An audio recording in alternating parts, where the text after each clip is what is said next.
Fala Tricolada, tudo tranquilo? Eu sou Alexandre Antônio, sejam muito bem-vindos aqui ao nosso canal. Vamos falar de Fluminense, vamos falar de protestos nas Laranjeiras. Aí vamos começar aí pela pichação no muro, uma coisa muito comum no Fluminense, né? Quando a torcida do Fluminense está insatisfeita, ela coloca o seu protesto no muro das Laranjeiras, é o caderno de reclamação, o livro de reclamações do torcedor tricolor, esse torcedor tricolor que não se sente ouvido pelo presidente do clube, e encontra esse meio de se manifestar e de mostrar a sua insatisfação com os rumos do Fluminense. Antigamente era até pior, gente. Ela voava pedra nos vitrais do Fluminense, lá do Salão Nobre, que eu nem sei mais se aqueles vitrais são franceses ou não, de tanto que eles já foram quebrados na história do Fluminense.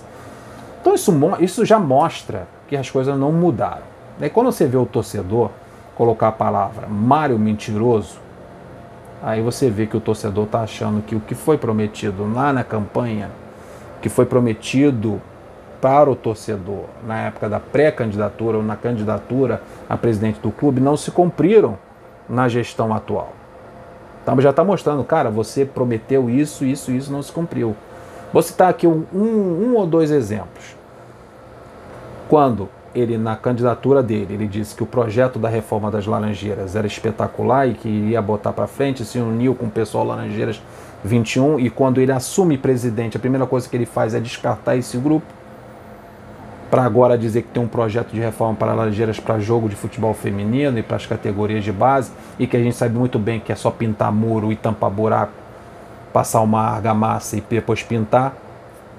Sabe muito bem que a reforma das Laranjeiras não vai ser uma reforma como era idealizada por aquele grupo lá no início da campanha, em que ele abraçou e depois largou de mão.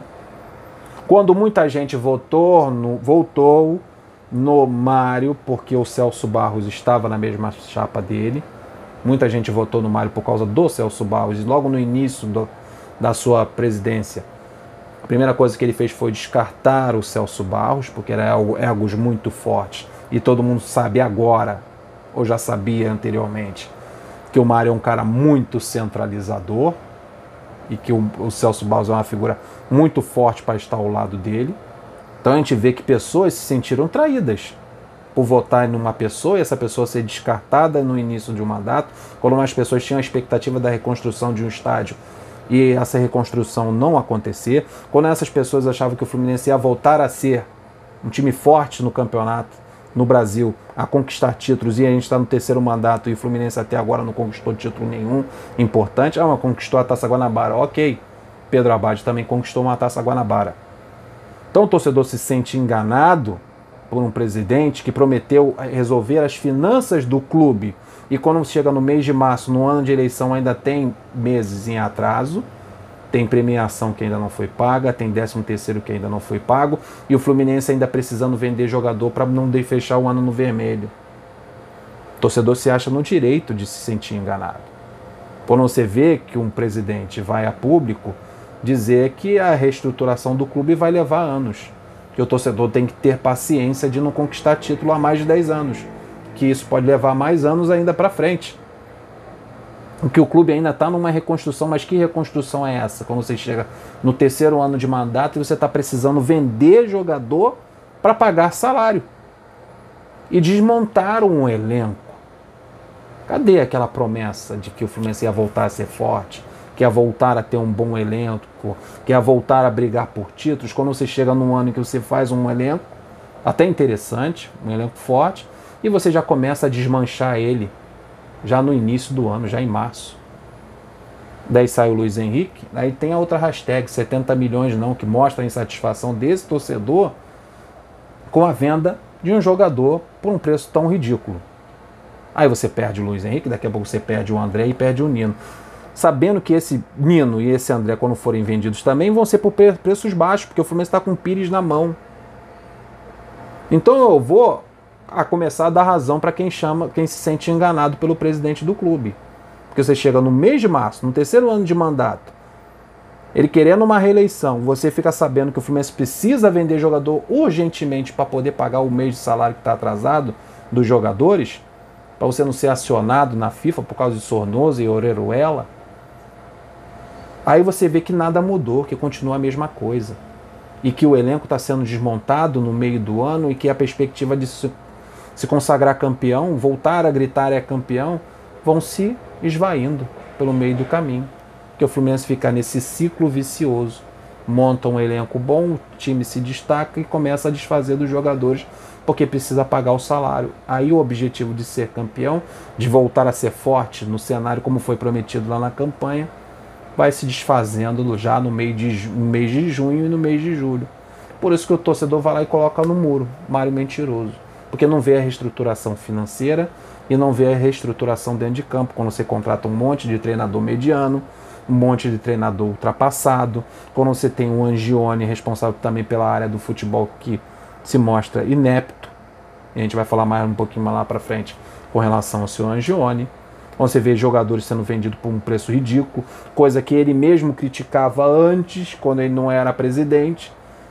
Ele não criticava o Peter, porque no Peter ele estava emaranhado lá, fazia parte da gestão, mas no Abad cansou de apanhar, também com muita razão, porque também foi uma péssima gestão do senhor Abad, mas o Mário descia a lenha quando o Abad vendia um jogador por um preço ridículo, porque isso aconteceu com o Peter, aconteceu com o Abad, e agora acontece com o Mário. O Mário não mudou nada, esse cenário continua o mesmo, porque ele se queixava dos outros presidentes, ele continua repetindo na sua gestão. Por isso que está essas palavras escritas no muro, no livro de reclamações do torcedor tricolor. Daí a Sul-Americana é obrigação. Outra foto que eu estou colocando aqui, que o torcedor colocou no muro, a Sul-Americana, porque a gente sabe que a dificuldade para a gente conquistar um brasileiro por falta da reestruturação do clube, por causa desse desmanche já antecipado, perdendo o Luiz Henrique, promessa de perder o André, promessa de perder o Nino. Como é que a gente vai brigar por um Brasileirão que tem Atlético, que só contrata, Palmeiras, que tem um dinheiro, um aporte financeiro muito bom, Flamengo também, com muito dinheiro, também que só contrata, o Corinthians se reestruturando, treinadores estrangeiros, treinadores bons, comandando essas equipes, e o Fluminense com um treinador ultrapassado e desmantelando a equipe ainda no começo do ano. Aí o torcedor bota desesperado no muro. Sul-Americana é obrigação. Ainda tem que conquistar a Sul-Americana para recuperar parte do dinheiro que perdeu da Taça Libertadores. Parte, não é todo o dinheiro não, porque foi um baque financeiro tremendo a eliminação do Fluminense. E por ser eliminado e por perder esse valor milionário que receberia numa fase de grupo da Taça Libertadores, o Fluminense vai precisar perder e vender outros jogadores importantes e jovens jogadores. Eles só vão ficando jogadores velhos e caros, ganhando 350 mil reais. Então tá vendo com um ciclo vicioso em que o torcedor do Fluminense não tem uma perspectiva de conquistar um título importante nesse ano. E o desespero, o torcedor bota, a Sul-Americana é uma obrigação.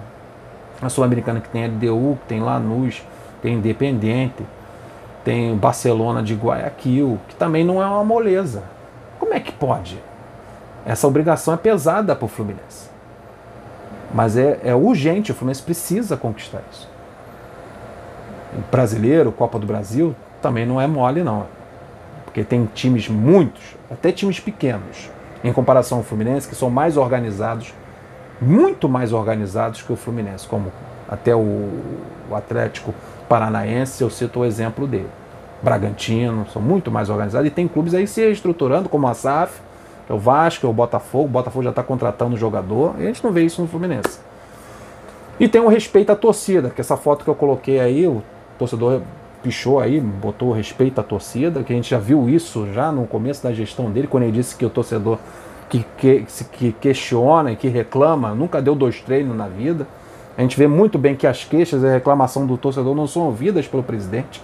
Quando você vê um presidente que sabe que o torcedor quer o voto online, ele sabe que nós, torcedores, queremos o voto online, principalmente para o pessoal que mora no Nordeste, no Centro-Oeste, no Sul do país, que é sócio do torcedor, mas queria participar do futuro do clube, elegendo o seu presidente, e está impossibilitado disso, porque tem como isso ser implementado, mas o presidente não quer, porque é um presidente centralizador e é um presidente que não gosta de ouvir a voz do torcedor.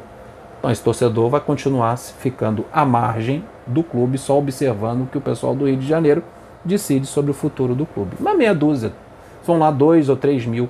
Você tem 33 mil sócios torcedores, apenas 3 ou 2 mil decidem o futuro do Fluminense Futebol Clube. Isso para mim é ridículo. é desrespeitar a opinião do torcedor.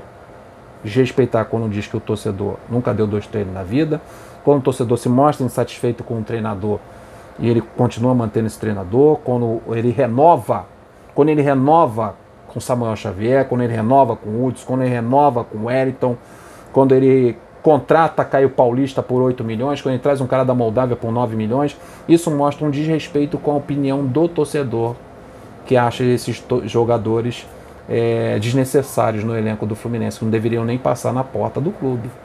Isso é um desrespeito com a opinião do torcedor. Não está nem aí com a minha opinião, com a sua opinião. Ele faz o que ele acha que é certo para ele. E na última foto tem Mário Ditador. Quando você vê o Vitor Lessa colocar no Twitter que o Angione está impossibilitado de falar com a imprensa e de falar com os torcedores, porque o Mário, segundo palavras do Vitor Lessa, não são palavras minhas, segundo o Vitor Lessa, o Mário é extremamente centralizador, faz o que um torcedor escreva no muro essa palavra pesada, na minha opinião, dizendo que o Mário é um ditador. Quando ele centraliza o futebol, ele descarta o Celso Barros, logo do início, e ele assume a responsabilidade da vice-presidência. Quando ele é responsável, até para ir comprar um jogador, ele gosta de participar, está dentro do vestiário, balança a bandeira, tudo, a imagem do Fluminense está sempre relacionada ao Mário Bittencourt. E parece que ele gosta disso. E quando ele decide as coisas de acordo com o seu pensamento, e quando ele não delega essas missões a outras pessoas, está tudo sempre direcionado a ele. Que é uma coisa muito ruim para quem administra qualquer coisa na vida. Porque quando dá certo, parabéns. Você foi bom demais. Quando dá errado, cai tudo nas suas costas, Mário. Está tudo caindo nas suas costas. As pessoas esquecem até que existe o Angione. Esquece que tem Marcão, esquece que tem Abel, esquece que tem determinados jogadores. As críticas estão todas vindo direcionadas a você. Porque você centralizou tudo sobre a sua pessoa. É você que dá a coletiva, é você que fala, é um monólogo, é tudo do jeito que você quer. Aí, meu amigo, como é que faz? O pessoal bota no muro que te coloca a pecha de ditador. É só do jeito que você quer, é só da forma que você acha que deve ser.